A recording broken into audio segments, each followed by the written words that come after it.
औज़ुबिल्लाहिमिनश्शैतानिर्रजीम बिस्मिल्लाहिर्रहमानिर्रहीम। अस्सलाम वालेकुम स्टूडेंट्स। आज हम चैप्टर नंबर 5 के शॉर्ट क्वेश्चन को डिस्कस करेंगे और ये चैप्टर नंबर 5 के शॉर्ट क्वेश्चन बड़े ही इंपॉर्टेंट हैं क्योंकि एनुअल एग्ज़ाम्स में 4 शॉर्ट क्वेश्चन इस चैप्टर में से आ रहे हैं हमारी नई स्कीम के मुताबिक। तो चलिए स्टूडेंट्स अपने आज के लेक्चर का आगाज़ करते हैं। हमारे पास पहला जो हमारा स्लाइड आप देख रहे हैं, इसमें आप देख सकते हैं बड़े इंपॉर्टेंट 2 शॉर्ट क्वेश्चन मौजूद हैं।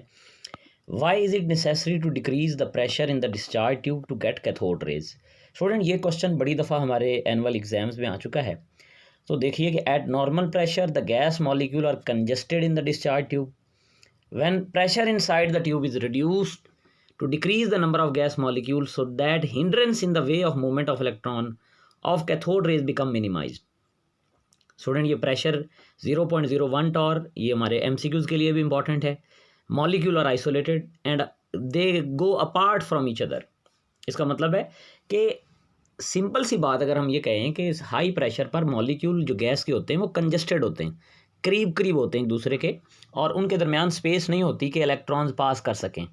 इसलिए जब हम प्रेशर 0.01 टॉर तक डिक्रीज़ करते हैं तो उनमें स्पेस मॉलिक्यूल्स में बनती है और इलेक्ट्रॉन को पैसेज का रास्ता मिल जाता है। तब जाके हमारे पास जो है वो कैथोड रेज प्रोड्यूस होती हैं और ऑब्जर्व होती हैं। इसलिए हमें डिक्रीज़ करना पड़ता है प्रेशर और ये नेसेसरी है। इसी तरह student which EMF of cathode rays is equal to that of electron. ये आप कह लीजिए कि वाई EMF ऑफ इलेक्ट्रॉन जो है वो कैथोड रेज की इक्वल टू है इलेक्ट्रॉन के। तो स्टूडेंट देखिए in 1897 J Thomson by series of experiment determined charge और मैस रेशो, या आप कह लें कि चार्ज और mass ratio of the particle of cathode rays. It was found that it was equal to 1.7588 10 raised to power 11 coulomb per kg।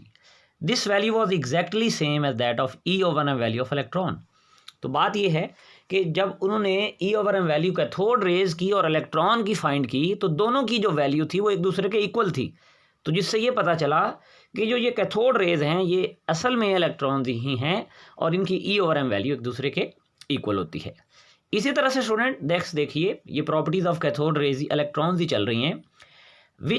Which ever gas is use in the discharge tube the nature of cathode rays remain same. Very important short question students कि जो मर्जी gas discharge tube में आ जाए cathode rays की nature change नहीं होती। तो स्टूडेंट बात ये है कि देखिए कैथोड रेज गैस में से प्रोड्यूस नहीं होती। कैथोड रेज जो हैं बेसिकली आप ये कह सकते हो कि वो कैथोड से ओरिजिनेट होती हैं, कैथोड से उनकी ओरिजिन उनका कैथोड है। तो गैस के साथ उनका लिंक नहीं है। जो मर्जी गैस हो, हाइड्रोजन हो, मीथेन हो, नाइट्रोजन हो, जो कैथोड रेज प्रोड्यूस होंगी उनकी नेचर सेम रहेगी। इसलिए स्टूडेंट हम ये कह सकते हैं, अब देखिए ये सेकंड लास्ट से मैं स्टार्ट कर रहा हूँ सेकंड लाइन में। Moreover cathode rays are emitted from the surface of cathode not from the gas enclosed, therefore they are independent from the nature of gas। इसी तरह students why positive rays or canal rays, positive rays को canal rays भी कहा जाता है। बड़ा important short question है student. बात यह है कि डिस्चार्ज ट्यूब के अंदर प्रोटॉन की डिस्कवरी में हमने परफोरेटेड कैथोड यूज़ किया था और उन परफोरेशंस को कैनाल्स के नाम से तशबीह दी जाती है। अब ये जो प्रोटॉन्स थे ये उन परफोरेशन में से, उन होल्स में से जो कैथोड की सरफेस में थे मौजूद थे उनमें से पास आउट हो गए, जिस वजह से हमने ये कहा कि ये चूँकि कैनाल्स में से, होल्स में से पास हो सकते हैं, इसलिए इनको कैनाल रेज का नाम दिया गया। जैसे देखिए कि इन Goldstein discovered positive rays by using a perforated cathode in discharge tube. He observe that not only cathode rays are found in the discharge tube but some rays after passing by perforated cathode produce a glow on the wall opposite to anode. अब ये बड़ी important बात है students क्योंकि इन rays की direction anode के opposite होती है और कैनाल रेज के जो दूसरी कैथोड रेज हैं उनके अपोजिट होती है। तो ये students since these rays pass through holes or canals of perforated cathode therefore these are called as a canal rays. इसी तरह स्टूडेंट्स आगे बढ़ते हैं और प्रॉपर्टीज़ को जारी रखे हैं। अभी बात बड़ी इंपॉर्टेंट हो रही है, ये बहुत इंपॉर्टेंट सवाल है। E over M value of positive rays for different gases are different. बड़ी इंपॉर्टेंट ये क्वेश्चन है, बड़ी दफ़ा हमारे एनुअल पेपर में आ चुका है। स्टूडेंट अब ये बात याद रखिए कि प्रोटॉन कैसे प्रोड्यूस होते हैं। पहले तो ये देखिए ना कि give reason for the production of positive rays. These positive rays are produced due to ionisation of gas molecule. इस बात को अंडरलाइन करना है आपने, नोट भी करना है अपने पास कि ये जो कैथोड, ये जो प्रोटॉन्स होते हैं ना, ये प्रोड्यूस होते हैं गैस को आयोनाइज करने से। तो इसका मतलब है ऊपर वाला सवाल हमें समझ आ जाएगा कि देखिए प्रोटॉन्स प्रोड्यूस होते हैं गैस की आयोनाइजेशन से। अगर हम गैस बदलेंगे, सपोज हाइड्रोजन है, उस पर चार्ज यकीनन +1 आया जब उसने एक इलेक्ट्रॉन लूज किया, लेकिन उसका मैस और है, उसका मैस है 2.016। आपने मीथेन ले ली, चार्ज सपोज करते हैं +1 आया उस पर भी, लेकिन मीथेन का मैस 16 है। इसका मतलब ये हुआ कि हर गैस का डिफरेंट मैस है। तो डिफरेंट मैस जब हम यूज़ करेंगे तो E/m वैल्यू जो होगी वो चेंज हो जाएगी। इसलिए स्टूडेंट्स हम कहते हैं कि जो पॉजिटिव रेज होती हैं या जो प्रोटॉन्स होते हैं उनकी E/m वैल्यू जो है that depends on the nature of the gas enclosed in the discharge tube.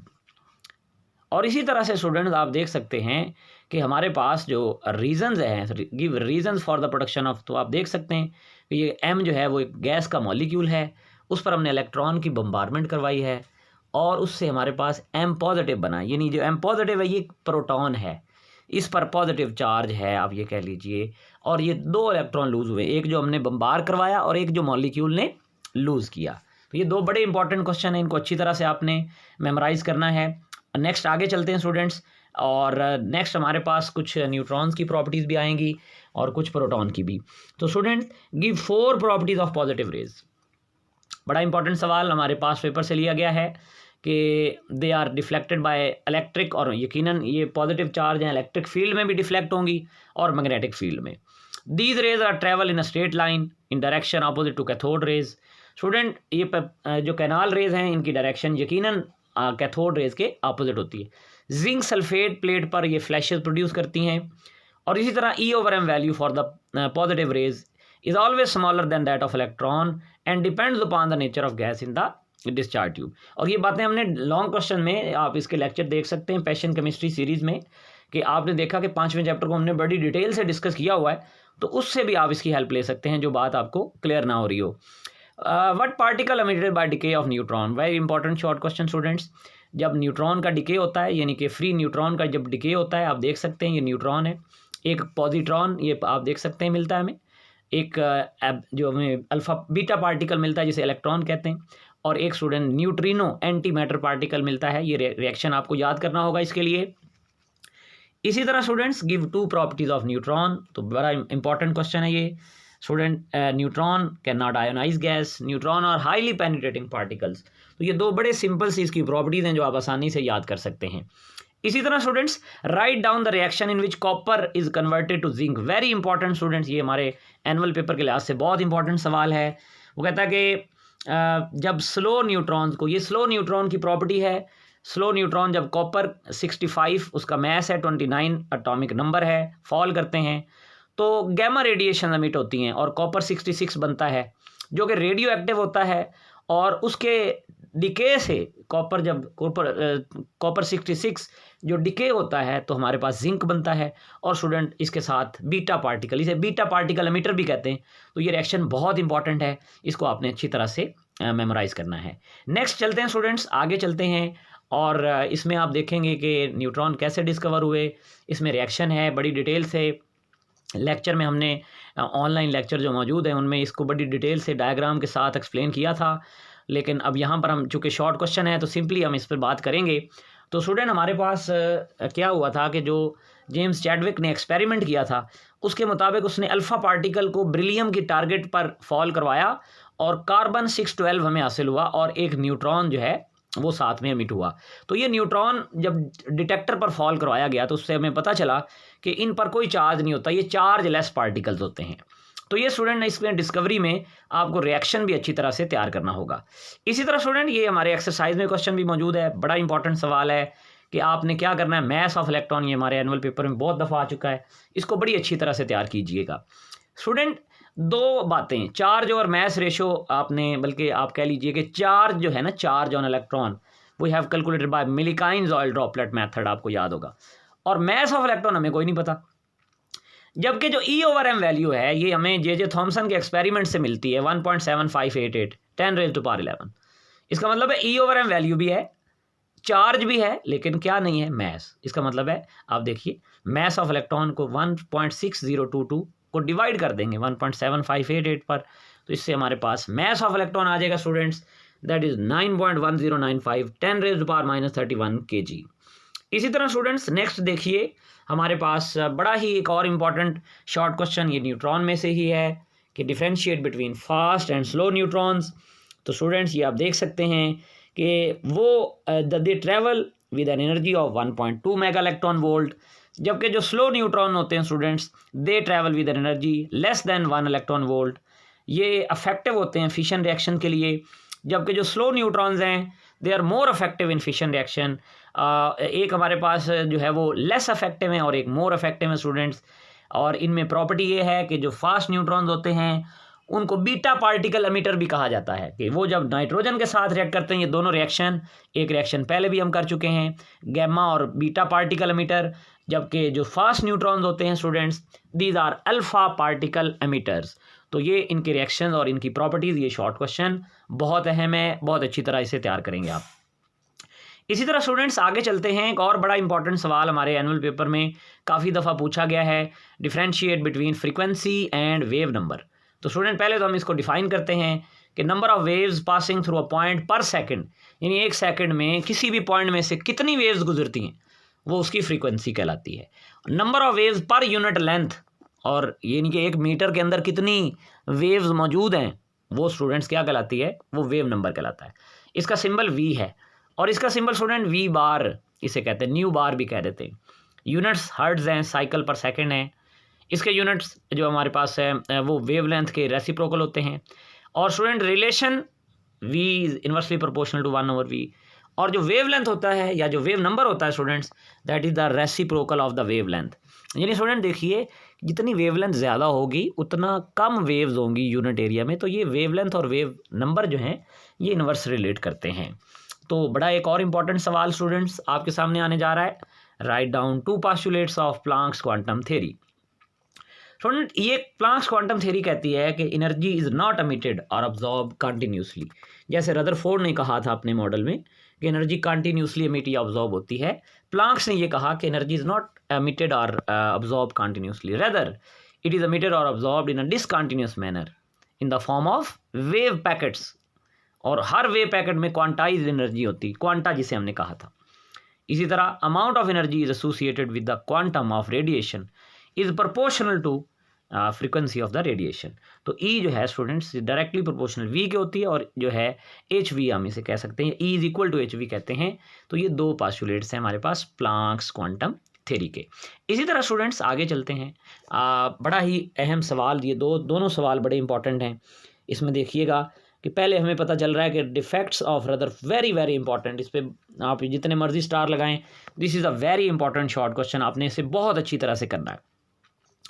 Student जो डिफेक्ट्स हैं इसमें पहला जो डिफेक्ट है कि ये जो मॉडल था this was based on the law of gravity. पहली बात यानी कि रदरफोर्ड का मॉडल जो है वो कहता है that is based on the law of gravity, लेकिन वो कहता है ये लॉ ऑफ ग्रेविटी है ना ये चार्ज पार्टिकल के लिए नहीं होता, ठीक है, क्योंकि इलेक्ट्रॉन प्रोटॉन न्यूट्रॉन तो चार्ज पार्टिकल्स हैं, लेकिन इसलिए ये लॉ ऑफ ग्रेविटी तो जो है वो न्यूट्रल पार्टिकल्स के लिए है, लेकिन चार्ज पार्टिकल पर इसकी कोई एप्लीकेशन नहीं है। इसलिए पहला जो फॉल्ट था वो ये था कि ये लॉ ऑफ ग्रेविटेशन पे बनाया गया है लेकिन law of gravitation charge particle पे एप्लीकेबल नहीं है। फिर वो कहता है कि मूविंग इलेक्ट्रॉन, क्योंकि आपको याद होगा कि इसने कहा था कि इलेक्ट्रॉन रिवॉल्व करता है, कंटिन्यूसली एनर्जी इमिट करता है, और एक वक्त आता है कि वो फॉल कर जाता है न्यूक्लियस के अंदर। तो इसका मतलब अगर ये न्यूक्लियस में फॉल करेगा तो फिर तो एटम कोलैप्स कर जाएगा। और फिर लास्ट पोस्टुलेट है the electron continuously revolve around the nucleus radiating energy but it's spectrum instead of being continuous is a line spectrum. इसके मुताबिक स्पेक्ट्रम तो कंटिन्यूस होना चाहिए क्योंकि ये कहता है कि एनर्जी हर वक्त रिलीज होती रहती है, लेकिन एक्चुअली स्पेक्ट्रम कंटिन्यूस नहीं बनता स्टूडेंट्स, वो लाइन स्पेक्ट्रम बनता है क्योंकि एनर्जी कंटिन्यूस रिलीज होती ही नहीं है, एनर्जी तो डिसकंटिन्यूस रिलीज होती है, क्योंकि जब तक एक इलेक्ट्रॉन अपने शेल में ऑर्बिट रिवॉल्व करता रहता है उसकी एनर्जी कांस्टेंट रहती है, फिक्स रहती है। तो इसलिए बड़ा ही इंपॉर्टेंट क्वेश्चन है स्टूडेंट्स, बड़ी अच्छी तरीके से समझना है आपने और इसे याद करना है। How do you come to know that the velocities of electron is higher in higher orbits are less. तो स्टूडेंट ये आपके सामने एक रिलेशन है कि r is equal to G square over 4 pi epsilon naught r, और फिर ये आप इक्वेशन ज़रा ये मिस प्रिंटिंग हो गई है, r is inversely proportional to 1, यानी ऊपर वाली इक्वेशन जो हमें ये बता रही है कि r is inversely proportional to 1/v। इसका मतलब है पहले शेल में जो रेडियस या इलेक्ट्रॉन जो ऑर्बिट कर रहा है उसका रेडियस कम है और उसकी वेलोसिटी ज़्यादा है। जैसे जैसे अब हायर शेल में जाएंगे रेडियस बढ़ता जाएगा और वेलोसिटी कम होती जाएगी। तो ये स्टूडेंट हमारा क्वेश्चन था, बड़ा इंपॉर्टेंट सवाल। आगे चलते हैं, ये कुछ और बहुत अहम सवाल स्टूडेंट्स।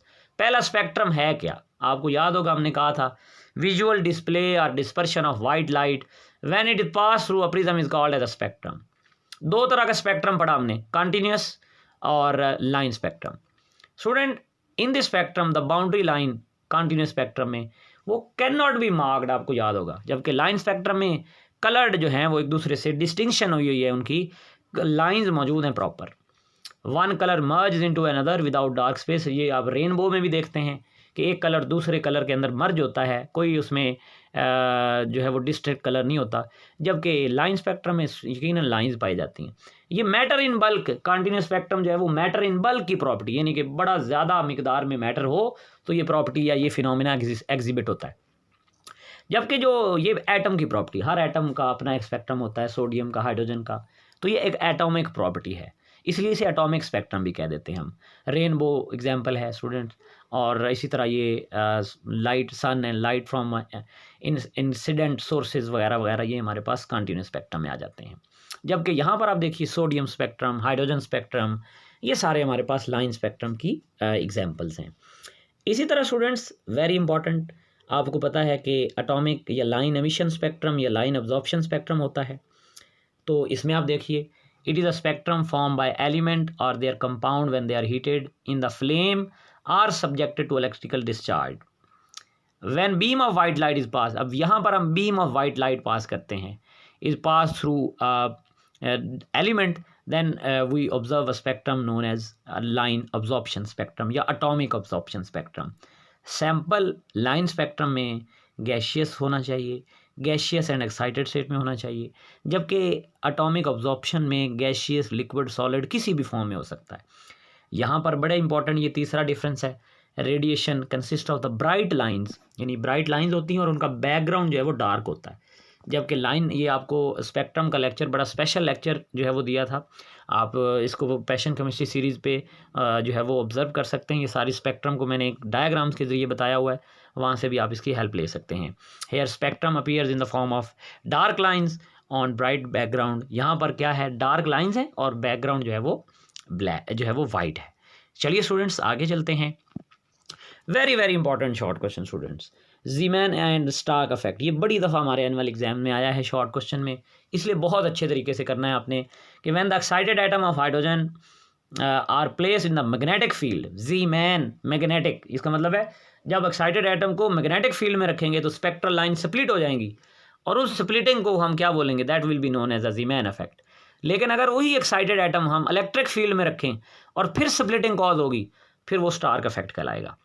इसी तरह स्टूडेंट व्हाट इज़ जो आप कह सकते हैं नेक्स्ट क्वेश्चन आपके सामने मौजूद है, wave particle duality. Wave particle duality से क्या मुराद है, या आप ये भी कह सकते हो कि what is D Broglie's equation. ये बड़ा इंपॉर्टेंट शॉर्ट क्वेश्चन है स्टूडेंट्स। इसमें आपको याद होगा हमने ये बात डिस्कस की थी लेक्चर में भी, आप देख सकते हैं कि वो कहता है कि बेसिकली जो ये मूविंग पार्टिकल्स हैं जैसे इलेक्ट्रॉन हैं या प्रोटॉन हैं, they possess dual nature, they behave like a wave as well as they behave like a particle. So इसने एक इक्वेशन दी, lambda is equal to H over M V, इसको de Broglie's equation भी कहते हैं। इसी तरह स्टूडेंट्स आगे चलते हैं, एक और बड़ा इंपॉर्टेंट शॉर्ट क्वेश्चन, ऑर्बिट और ऑर्बिटल में डिफरेंस। ऑर्बिट क्या है students, it is the definite path in which an electron move around the nucleus, यानी जैसे ये ऑर्बिट है, शेल भी कहते हैं इसे, K shell, L shell, M shell, ये ऑर्बिट कहलाते हैं। ऑर्बिटल जो होते हैं स्टूडेंट्स, ये it is a 3 dimensional space around the nucleus. यहाँ पे probability of the finding electron 95% होती, इसको हम ऑर्बिटल कहते हैं। जैसे एसपीडी होते हैं हमारे पास, ये ऑर्बिटल होते हैं। ऑर्बिट आर सर्कुलर, जबकि ऑर्बिटल्स हैव डिफरेंट शेप, जैसे डम्बेल होती है, पी सब शेल की, एस की स्फेरिकल होती है। Orbit do not have a directional character, जबकि ऑर्बिटल में डायरेक्शनल करैक्टर होता है। In an orbit exact position and momentum of electron can be measured. मसला यही है, ये वाला जो पास्टुलेट है ये इसी ने तो मसला क्रिएट किया सारा, क्योंकि हेजनबर्ग ने कहा अनसर्टेनिटी में कि position of and momentum can not be find at the same time with certainty, लेकिन ऑर्बिट में फाइंड हो जाता है। तो इसलिए हमने कहा कि ऑर्बिटल एग्जैक्ट पोजीशन और मोमेंटम हमें फाइंड करने की एबिलिटी उसमें नहीं है। तो ये बेसिकली हम ऑर्बिटल की बात कर रहे हैं इसमें। इट रिप्रेजेंट्स प्लेनर मोशन, जबकि ऑर्बिटल में जो है वो स्टूडेंट्स 3 डायमेंशन में मोशन होता है। इसी तरह स्टूडेंट्स मैक्सिमम इलेक्ट्रॉन फाइंड करने के लिए 2n², और हर ऑर्बिटल के अंदर 2 इलेक्ट्रॉन आते हैं, s में 2 आते हैं, px में 2 आते हैं, py में 2 आते हैं, pz में 2 आते हैं, इस तरह से so and so forth. Student last question हमारे पास, what is principal quantum number. तो प्रिंसिपल क्वांटम नंबर स्टूडेंट्स आप जानते हैं, क्वांटम नंबर ये प्रिंसिपल जो है ये शेल को रिप्रेजेंट करता है, और इसमें डिफरेंट एनर्जी लेवल्स हुआ करते हैं। k1 है, n1 है तो k शेल, 2 है तो l शेल, 3 है तो m शेल, 4 है तो n shell, so and so fourth. तो ये स्टूडेंट हमारे पास जो है वो हमारा आज का लेक्चर था। उम्मीद करता हूँ कि आपको बड़ी अच्छी तरह से समझ आया होगा। इन शॉर्ट क्वेश्चन को अच्छी तरह से याद कीजिए, आपकी तैयारी बहुत अच्छी तरह से हो जाएगी 5वें चैप्टर की। नेक्स्ट लेक्चर तक इजाज़त दीजिए। अल्लाह हाफिज़।